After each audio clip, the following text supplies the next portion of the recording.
There are two things we will understand in this video.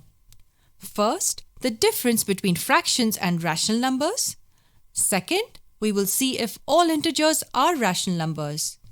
So let's make two columns, one of fractions and the other of rational numbers. We just need to understand this square to understand what fractions are. It is a square divided into 4 equal parts. Let's color one part. How do we represent this in a numerical form? We say that 1 out of 4 parts is colored. This is a fraction. What if 2 parts are colored? Simple. You say that 2 out of 4 parts are colored. And if 3 are colored, we say that 3 out of 4 parts are colored.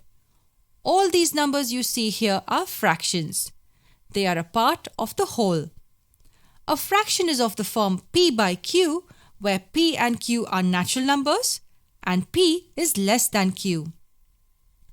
P and q can only be natural numbers, and the numerator has to be less than the denominator. And rational numbers are numbers of the form p by q, where p and q can be integers and q is not equal to 0. Look at a number like minus 3 by 4. The numerator as well as the denominator are integers, and the denominator is not 0. So this is a rational number, but not a proper fraction as the numerator is not a natural number. But these three numbers are rational numbers.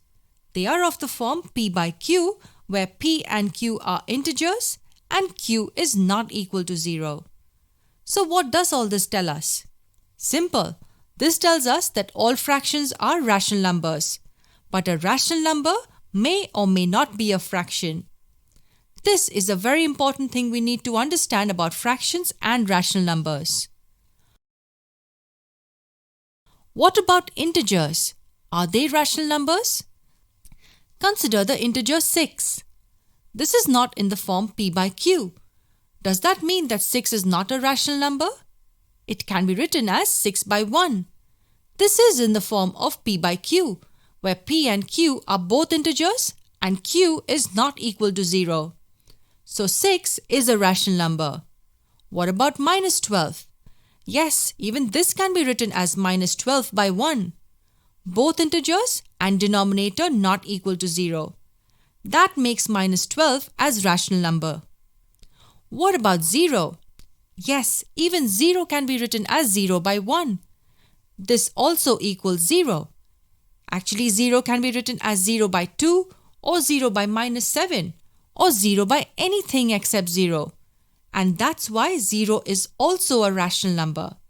So natural numbers, whole numbers, integers and fractions are all rational numbers too.